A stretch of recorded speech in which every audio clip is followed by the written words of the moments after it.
नमस्कार, लाख टके की बात में आप सभी का बहुत स्वागत है। आपके साथ मैं हूं नलिनी पांडे। नमस्कार, मैं हूं आपके साथ में मनदीप। लाख टके की बात में आज सबसे पहले बात होगी नागपुर में हुई हिंसा का पैटर्न यूपी के संभल और मध्य प्रदेश के महू से मिलता जुलता है। आखिर क्या है इसका कनेक्शन? इसके बाद बात होगी वक्फ बिल को लेकर छिड़ी सियासी जंग में वक्फ बिल की लड़ाई कैसे खून की धमकी पर आ गई है, आगे आपको बताएंगे। साथ ही बात करेंगे लोकसभा में प्रधानमंत्री मोदी ने जहां महाकुंभ को लेकर योगी सरकार की तारीफ की तो वहीं विपक्ष ने भी हमला बोल दिया। बात करेंगे संभल में गाजी मेले पर पुलिस के इनकार के बाद क्यों छिड़ी है सियासी गदर। साथ ही जानेंगे देहुली हत्याकांड में 44 साल बाद कोर्ट ने 3 आरोपियों को फांसी की सजा सुनाई है। क्या क्या चीजें इसमें शामिल रही हैं, क्या आरोपियों का रिएक्शन था, आपको सुनवाएंगे। अब आपको खबरें दिखाते हैं विस्तार से।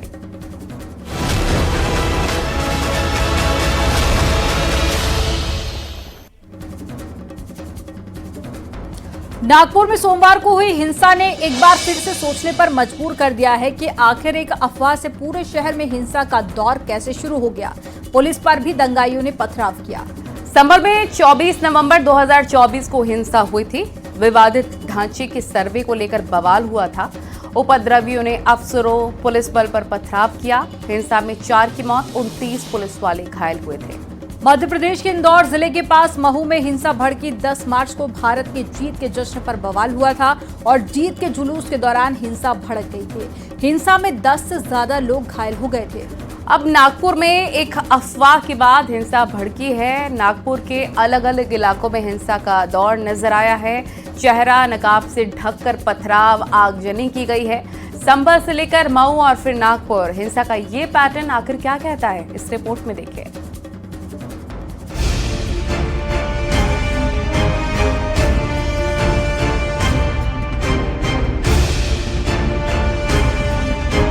नागपुर के कई इलाकों में एक अफवाह फैली और हवा में इस अफवाह के तैरते ही नागपुर के अलग अलग इलाके में हिंसा का दौर शुरू हो गया। उपद्रवियों का दल शहर को सुलगाने पर आमादा था। उन्हें रोकने के लिए सामने से पुलिस भी आई, लेकिन इन्होंने पुलिस पर पथराव शुरू कर दिया। जगह भले ही नहीं हो, लेकिन हिंसा का पैटर्न वही पुराना। फिर चाहे यूपी का संभल हो, मध्य प्रदेश का मऊ और अब महाराष्ट्र में नागपुर। आपको दिखाते हैं एक साथ 3 तस्वीरें। पहली तस्वीर यूपी के संभल जिले की है। बीते साल 24 नवंबर को विवादित ढांचे के सर्वे को लेकर जमकर हिंसा और बवाल हुआ। उपद्रवियों ने अफसरों और पुलिस बल पर पथराव किया। इस हिंसा में 4 लोगों की मौत हुई और 29 पुलिस वाले घायल हुए थे। दूसरी तस्वीर मध्य प्रदेश के इंदौर जिले के पास महू की है, जहां 10 मार्च को आईसीसी चैंपियंस ट्रॉफी में भारत की शानदार जीत के बाद निकाले गए जुलूस के दौरान हिंसा भड़क गई। इस हिंसा में 10 से अधिक लोग घायल हो गए थे। विवाद इतना बड़ा था कि पत्थरबाजी और आगजनी शुरू हो गई। बेकाबू भीड़ को काबू करने के लिए लाठीचार्ज भी की गई। तीसरी तस्वीर नागपुर की है, जहां सोमवार शाम फैली एक अफवाह ने नागपुर के अलग अलग इलाकों में हिंसा का दौर शुरू हो गया। ये नागपुर का वीडियो एक घर के अंदर से बनाया गया। खिड़की के बाहर गली में उपद्रवी हिंसा का तूफान मचाते दिख रहे हैं। इनमें से ज्यादातर अपना चेहरा नकाब से ढक रखे हैं, लेकिन कुछ कैमरे की नजर से बच नहीं पाए। इन उपद्रवियों के हाथों में डंडे दिख रहे हैं और ये नारेबाजी करते हुए गली में दौड़ रहे हैं। अब सवाल है कि क्या हिंसा का प्लान पहले से तैयार था? अगर नहीं, तो एक साथ इतने लोग लाठी डंडे लेकर कैसे पहुँच गए? उपद्रवी अपनी पहचान छिपाने के लिए पूरी तैयारी के साथ आए। ये घटना वेल प्लान थी। जिस गली में हम खड़े हैं ना, इस गली में हिंदू मुस्लिम 50 साल से रहते। मुस्लिम की गाड़ियां कल पार्क नहीं हुई। मुस्लिम की गाड़ियां पार्क होगी तो फूटी नहीं, कल जलाई नहीं गई। उसके घर के तरफ कोई बॉम्ब नहीं फेंका गया, पेट्रोल बॉम्ब। सिर्फ पेशने, हरडे, शिरके, दुरुक्कर, भीसे, आसटकर, इनके घर। जिन इलाकों की गलियों में उपद्रवी लोगों के बीच खौफ पैदा कर रहे थे, हिंसा की आग भड़का रहे थे, उन गलियों में रहने वाले चश्मदीदों की जुबानी सुनेंगे तो समझ में आएगा हिंसा के वक्त का मंजर कैसा था। बहुत भयानक था वो माहौल। अभी भी आंखें ऐसे रोंगटे आ रहे हैं मेरे, और इतनी डरावनी के दरवाजा खोलना और अंदर घुसेंगे, इस हिसाब से वो लोग और जम के लाते मार रहे थे। उनके पास लकड़ियां थी, वो भी मार रहे थे। ये कूलर को पूरा एक छत लटक गया था, उसमें कूलर बंदर के था, पूरा बाहर का कूलर ला लिया था और वहां से इतने बड़े बड़े कांच और पत्थर फेंके थे उन्होंने। काई भी इतना छोटा सा नहीं, कोई बड़ा बड़ा था, बहुत नुकसान कर दिया और दहशत को ज्यादा शैतान हो गए थे, बहुत ज्यादा शैतान। औरंगजेब के नाम पर शुरू हुई सियासत थमने का नाम नहीं ले रही। यूपी के मंत्री जेपीएस राठौर ने अखिलेश यादव पर निशाना साधा। उन्होंने कहा कि औरंगजेब का महिमा मंडन करना गलत है। 2027 में एसपी को प्रदेश में 27 सीटें भी नहीं मिलेंगी। ऐसा है कि आगे आने वाले समय में बता देंगे। अभी 10 में से 8 सीट भारतीय जनता पार्टी सहयोगी दल के साथ जीत चुके हैं और उनको 2 सीट मिली है। और इसी तरीके से वो अपनी राजनीति जारी रखे। मैं बताना चाहता हूं कि 2027 में 27 सीट नहीं मिलेंगी समाजवादी पार्टी को, जनता धूल चटा देगी। नागपुर में हुए बवाल में हर सीसीटीवी एक कहानी कहता है, जहां उपद्रवी इत्मीनान से गलियों में खड़ी कारों में तोड़फोड़ करते दिख रहे हैं। कईयों के चेहरे ढके हैं और किसी ने दोनों हाथों में हॉकी स्टिक थाम रखी है। हिंसा करते इन लोगों को यहाँ न कोई रोकने वाला था न टोकने वाला। संभल से लेकर मऊ और फिर नागपुर, हिंसा का ये पैटर्न आखिर क्या कहता है? सवाल यही, आखिर हिंसा के इस पैटर्न का कौन है डायरेक्टर? न्यूज़ 18 के लिए ब्यूरो रिपोर्ट।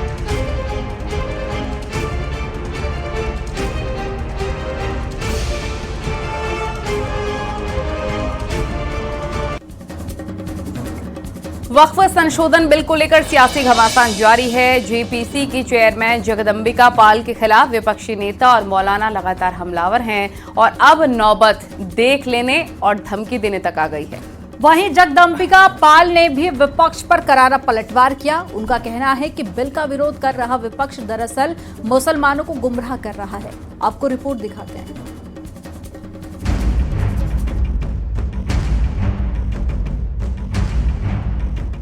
वक्फ बिल को लाकर उनका मकसद एक ही है कि इस मुल्क में अमन को खराब किया जाए। हर कैपिटल सिटी के अंदर धरना देंगे, डिस्ट्रिक्ट लेवल पे धरने देंगे और अगर जरूरत पड़ी तो हम एक पूरा देशव्यापी अभियान चलाएंगे। हर लड़ाई के लिए कुर्बानी की जरूरत होती है कि जहां खून की जरूरत होगी वहां खून देंगे और जहां आपको लड़ने की जरूरत होगी हम आपको पहली सफ के अंदर नजर आने का काम करेंगे। वक्फ बिल संशोधन होने के बाद अभी लोकसभा में पेश भी नहीं हुआ, लेकिन सियासी बवाल चरम पर है। मुस्लिम नेता और तमाम विपक्षी दल सरकार को देख लेने की धमकी दे रहे हैं। एसपी सांसद धर्मेंद्र यादव ने तो यहाँ तक कह दिया कि ना बिल पास होने देंगे ना संसद चलने देंगे। जितनी लड़ाई लड़नी पड़े वक्फ की जमीनें सरकार को नहीं लेने देंगे। आदरणीय अखिलेश यादव जी की ओर से आपको यकीन दिलाते हुए चाहे जितनी कुर्बानी देनी पड़ेगी, चाहे जितना संघर्ष करना पड़ेगा, हम अपने मुसलमान भाइयों की वक्फ की जमीनों को सरकार के हवाले नहीं होने देंगे। समाजवादी पार्टी आज इस हैसियत में है आपकी कृपा से, आपकी दुआओं से, कि संसद को चैन से नहीं चलने देगी अगर संसद में जबरदस्ती बिल आएगा तो। वक्फ संशोधन बिल को लेकर विपक्ष लगातार सरकार पर हमलावर है और बिल के खिलाफ खुली चुनौती और धमकी दे रहा है। ये बिल जबरदस्ती हमारे समाज पे थोपा जा रहा है और नया विवाद एक जन्म दिया जा रहा है देश के अंदर। इनकी नीयत खराब है और ये चाहते हैं कि देश में और दूरियां बढ़े दो बड़े समुदायों में। ये वक्त यकजहती दिखाने का है, एकजुटता दिखाने का है और अगर एकजुट नहीं होंगे तो निश्चित रूप से जान लीजिए नुकसान होगा। All India Muslim civil rights के अध्यक्ष मोहम्मद अदीब ने वक्फ बिल पर बनी जेपीसी अध्यक्ष जगदम्बिका पाल को खुली धमकी दी है। उन्होंने कहा कि जगदम्बिका पाल और इस बिल का समर्थन करने वाले दल बिल को पास करें, फिर देखें कि इनका क्या हश्र होता है। तो जगदम्बिका पाल साहब को आप ये खबर दे दीजिए कि वो पास करके दिखाएं और फिर देखें कि क्या हश्र होता है उनका, और उन पार्टियों का जिन्होंने इस बिल को पास कराया उसको हम दिखाएंगे। वक्फ संशोधन बिल पर जेपीसी कमेटी के चेयरमैन बीजेपी सांसद जगदम्बिका पाल ने विपक्ष पर करारा पलटवार किया है। उनका कहना है कि बिल का विरोध कर रहा विपक्ष दरअसल मुसलमानों को गुमराह कर रहा है। जो प्रशासन है वो संज्ञान लेगा और जो भी कार्रवाई होगी अपना सुनिश्चित करेंगे। वक्फ संशोधन बिल रिपोर्ट अभी सदन में पेश नहीं हुई, उसके बावजूद मुस्लिम पर्सनल लॉ बोर्ड ने धरना दिया। इसमें कांग्रेस, समाजवादी पार्टी के तमाम नेता पहुंचे और इस पे ऐतराज भी बिल पे जताया। आखिर क्यों, जब अभी कानून भी नहीं पास हुआ और वो लोग भी गए जो इस ज्वाइंट पार्लियामेंट्री कमेटी के हिस्सा थे, तो अभी अमेंडेड एक्ट पार्लियामेंट में आया नहीं, उस पर बहस करने का अवसर है, उसमें विरोध करने का अवसर है, और ये कहना गुमराह करना है देश को। कल जंतर मंतर में धरना भी हो गया। मैं जानना चाहता हूँ कि जो बातें वो कह रहे हैं वो अमेंडमेंट के किस क्लाज में है, क्लाज बाय क्लाज में वो रहे हैं। केवल देश के अल्पसंख्यकों को, मुसलमानों को गुमराह किया जा रहा है। आज वो अमेंडमेंट जो आए हैं वो उस वक्फ की प्रॉपर्टी के बेहतरी के लिए आए हैं कि उसका फ़ायदा गरीबों को, पसमानदा ख़वातीन को मिले। धमकी वाले बयान देकर विपक्ष आखिर क्या साबित करना चाहता है? क्या विपक्ष संसद के एक बिल को सड़क से कंट्रोल करना चाहता है? संसद में आने वाले एक बिल के लिए खून और कुर्बानी की बातें करना और देश के हर राज्य को शाहीन बाग बनाने की चेतावनी क्या लोकतांत्रिक है? न्यूज़ 18 के लिए ब्यूरो रिपोर्ट।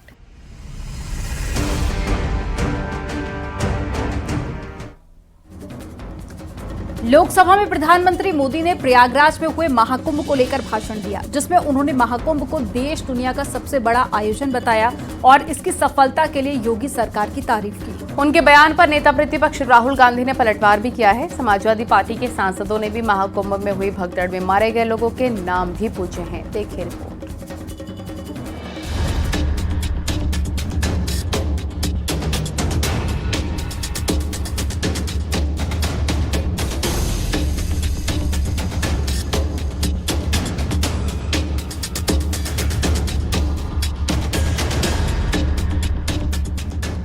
संसद के चालू बजट सत्र के दूसरे फेज की कार्यवाही का दूसरा हफ्ता चल रहा है। सदन में प्रधानमंत्री नरेंद्र मोदी ने महाकुंभ पर भाषण दिया। पीएम मोदी ने महाकुंभ के भव्य आयोजन पर कहा, हमने देखा महाकुंभ से एकता का अमृत निकला। महाकुंभ में हमने हमारी राष्ट्रीय चेतना के जागरण के विराट दर्शन किए हैं। ये जो राष्ट्रीय चेतना है, ये जो राष्ट्र को नए संकल्पों की तरफ ले जाती है, ये नए संकल्पों की सिद्धि के लिए प्रेरित करती है। पीएम मोदी ने कहा, पूरे विश्व ने महाकुंभ के रूप में भारत के विराट स्वरूप के दर्शन किए। ये राष्ट्रीय चेतना नए संकल्पों के सिद्धि के लिए प्रेरित करती है और इसका पूरा श्रेय यूपी सरकार के अथक प्रयासों को जाता है। महाकुंभ की सफलता में अनेक लोगों का योगदान है। मैं सरकार के, समाज के सभी कर्मयोगियों का अभिनंदन करता हूं। पीएम मोदी के महाकुंभ पर दिए भाषण पर कांग्रेस ने पलटवार किया है। राहुल गांधी और प्रियंका गांधी का आरोप है कि उन्हें बोलने का मौका नहीं दिया गया। विपक्ष को भी अपनी बात रखने का मौका दिया जाना चाहिए था। एक कंप्लेंट थी, एक शिकायत थी, श्रद्धांजलि नहीं दी प्रधानमंत्री ने। जो लोग जिनकी मृत्यु हुई थी उनको श्रद्धांजलि नहीं दी। और दूसरी बात मैं ये कहना चाहता था कि देखिए, कुंभ की जगह है, मगर जो युवा कुंभ में गए उनको प्रधानमंत्री से एक और चीज चाहिए, उनको रोजगार चाहिए और प्रधानमंत्री को रोजगार के बारे में भी बोलना चाहिए। Thank you. सकारात्मक बात ही कर रहे थे कुंभ के विषय में, तो उनको कहने देना चाहिए। विपक्ष की भी भावनाएं हैं इसके प्रति और उनको प्रकट करने में कोई उनको आपत्ति नहीं होनी चाहिए थी। तो मेरे ख्याल से उनको 2 मिनट के लिए बोलने देना चाहिए था।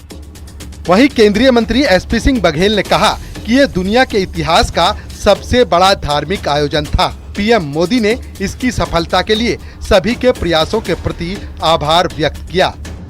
विश्व का एक सबसे बड़ा आज तक के इतिहास का एक धार्मिक आयोजन था, जिस पर प्रधानमंत्री जी ने उसकी सफलता के लिए सबका जो प्रयास हुआ है उसके प्रति कृतज्ञता ज्ञापित की है।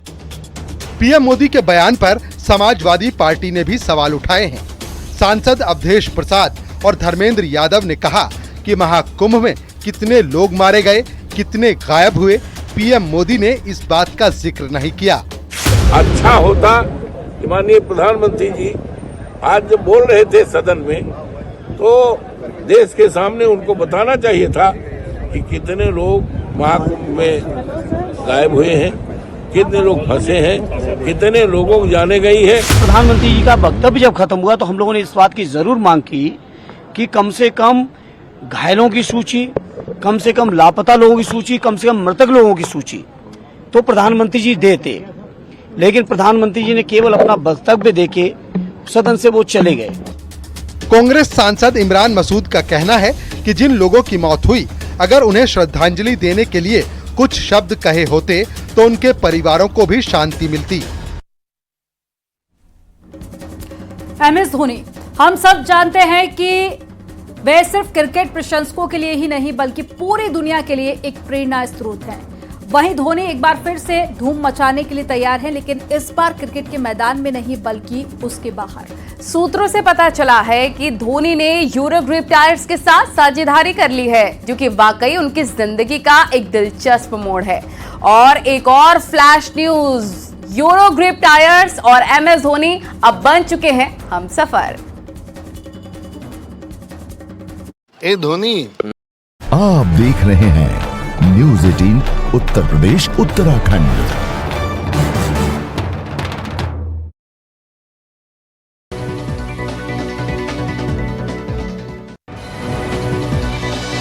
संभल में पुलिस ने फ्लैग मार्च किया है।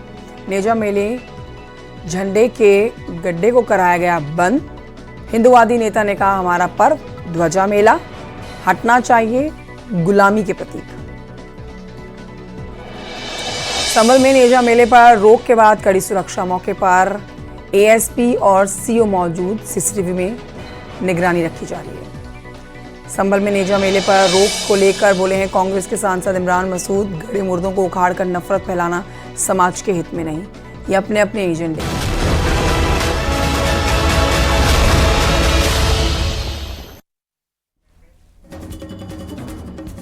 महाकुंभ पर आज लोकसभा में पीएम मोदी ने कहा कि महाकुंभ में भारत के विराट स्वरूप दर्शन हुए हैं। साथ ही पीएम मोदी ने यूपी सरकार की भी खूब तारीफ की है।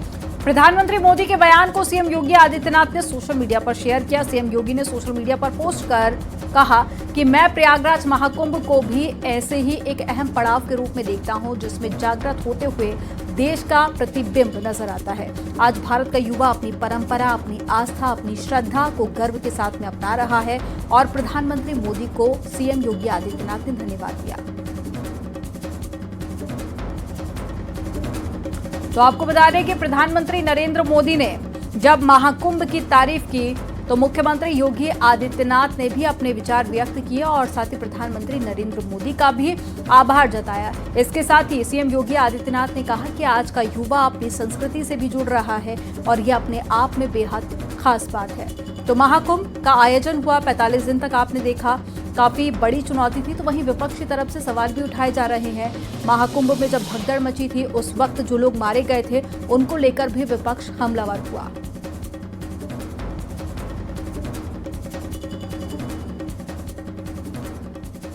संभल में अब्दुल सलार गाजी की याद में लगने वाले नेजा मेले पिछली बार की तरह इस बार भी नहीं लगाया जाएगा। पुलिस ने मेले की शुरुआत से ही पहले जहां पर झंडा लगाया जाता है उस गड्ढे को ही सीमेंट से बंद करवा दिया है। जहां मेला लगता है वहीं भारी संख्या में फोर्स तैनात है। पुलिस का कहना है कि गलत परंपरा थी जिसे जारी रखना ठीक नहीं।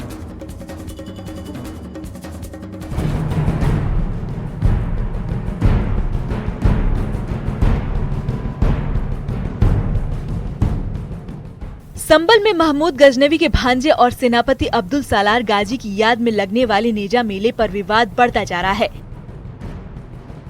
पुलिस ने मेले की शुरुआत से पहले जहां झंडा लगाया जाता था उसे गड्ढे को सीमेंट से बंद करवा दिया। एएसपी का कहना है कि ये एक गलत परंपरा थी, गलत परंपराओं को जारी रखना ठीक नहीं है। शांति व्यवस्था के लिए पर्याप्त फोर्स लगाई गई है। यहाँ जो कार्य किया जा रहा था उस पर रोक लगाई गई है और रोक लगाने के साथ उन्हें हिदायत की गई है कि इस तरह का अवैध कृत्य न करें और अभी तक पूरी तरह शांति व्यवस्था स्थापित है, कहीं भी कोई अपरिस्थिति नहीं है। जहां मेला लगता है वहां भारी संख्या में फोर्स तैनात है।